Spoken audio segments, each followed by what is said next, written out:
جب بھڑکائی گئی، اندازہ تو کیجئے ایک ابراہیم علیہ السلام کو ڈالنا تھا، تو اتنی آگ کی کیا ضرورت ہے؟ اتنی آگ کی کیا ضرورت ہے؟ یہ مشرکین کی فطرت ہے کہ انتقام جب لینے کی بات آتی ہے تو یہ بھڑک جاتے ہیں اور بہت ہی زیادہ بڑے پیمانے پر نقصان پہنچانے کے پلان بناتے ہیں۔ پہلی چیز سے بھی عادت رہی ہے، اتنی بڑی آگ لگائی یہاں تک کہ اوپر سے اگر کوئی پرندہ بھی جاتا تو جل جاتا، اس آگ کی گرمی اتنی تھی۔ السلام علیکم دوستو، کیسے ہیں پیارے اسلامک بھائیو؟ امید کرتا ہوں انشاءاللہ آپ سب خیریت سے ہوں گے۔ اللہ آپ سب کو ہمیشہ سلامت رکھے۔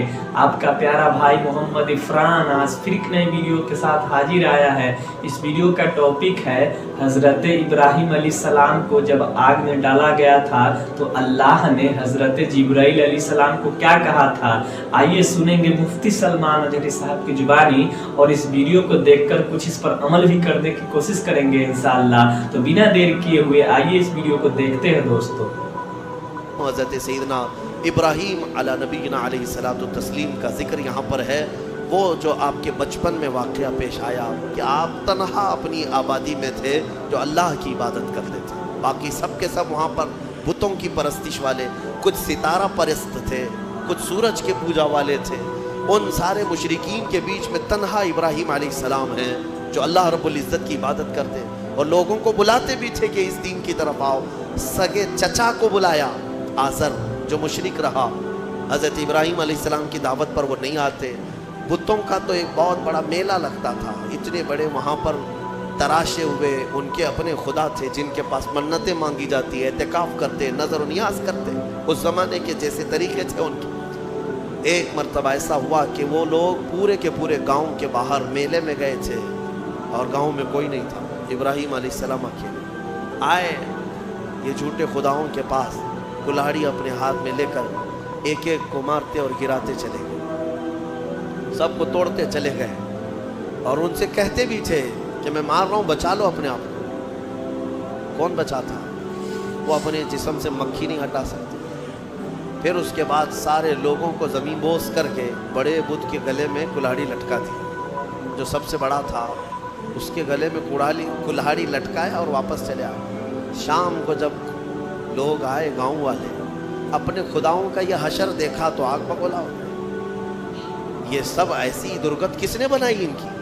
قرآن میں اللہ تعالیٰ فرماتا ہے قالوا من فعل هذا بآلهتنا، سب کہنے لگے کہ کس نے کیا ہمارے خداؤں کے ساتھ ایسے؟ پھر سب آپس میں بات کرنے لگے، قالوا سمعنا فتى يذكر يقال له ابراہیم، ہم نے سنا ہے کہ ایک نوجوان رہتا ہے جس کا نام ابراہیم ہے، اسی نے کیا ہوگا، وہ اکیلا نہیں آیا تھا ہمارے ساتھ۔ تو لوگوں نے کہا بلاؤ اس کو۔ بادشاہ وقت کے سامنے بلایا گیا اور پوچھا گیا اَأَنْتَ فَعَلْتَ هَذَا بِآلِهَتِنَا يَا ابراہیم، اے ابراہیم ہمارے خداؤں کے ساتھ تو نے ایسا کیا ہے؟ یہ سب ایسی درگت ان کی تو نے بنائی، سب ٹکڑے ٹکڑے نیچے گرے ہوئے ہیں۔ قَالَ بَلْ فَعَلَهُ كَبِيرُهُمْ، ابراہیم علیہ السلام نے کہا نہیں، ان کے بڑے نے کیا ہے، ان کے ساتھ ان کے بڑے نے کیا ہے۔ بڑا بہت موجود تھا نا، بڑا جس کی کلاڑی گلے میں لٹک رہی تھی، تو لوگ حیرت میں رہ گئے کہ ایک بڑے نے چھوٹوں کو سب کو کیسے مار دیا۔ ابراہیم علیہ السلام نے ذو معنی بات کی تھی، یعنی جس کو دو معنی والی بات کہا جاتا ہے۔ وہ تو جاہل سمجھ رہے تھے کہ ابراہیم نے کہا ہمارے بڑے خدا نے سب ایسا کیا، جبکہ ابراہیم علیہ السلام کی نیت یہ تھی کہ ان کا بڑا تو میں ہی ہوں، ان کا بڑا میں ہی ہوں، ان کے بڑے نے کیا ہے، آپ سچ ہی بول رہے تھے۔ لوگوں نے کہا ان کا بڑا ایسا کیسے کر سکتا ہے، ایسے کیسے کر سکتا ہے؟ تو آپ نے کہا باقی تو سب مرے ہیں، ایک تو کھڑا ہے، اس سے پوچھو کس نے کیا، ایک تو ابھی باقی ہے نا، اسی سے پوچھو باقی سب کے ساتھ ایسے کس نے کیا۔ تو سب غصے میں لال پیلے ہو گئے، کہا کہ تم ہمارے خداؤں کے بارے میں ایسی ایسی باتیں کرتے ہو۔ تو ابراہیم علیہ السلام نے کیا جملہ کہا کہ اُفٍّ لَكُمْ وَلِمَا تَعْبُدُونَ مِن دُونِ اللَّهِ أَفَلَا تَعْقِلُونَ، لعنت ہے تم لوگوں پر، اللہ کے سوا دوسروں کی عبادت کرتے ہو، ایسوں کی جو نہ اپنے آپ کو بچا پا رہے ہیں، نہ کسی کو نفع دے سکتے ہیں، نہ نقصان دے سکتے ہیں، ایسوں کی عبادت کرتے ہو۔ اب ظاہر سی بات ہے حق بات کڑوی ہوتی ہے، کڑوی لگتی ہے، ہوتی نہیں ہے، لگتی ہے۔ کچھ لوگوں کو جن کو قبول نہ کرنا ہو اور غصے میں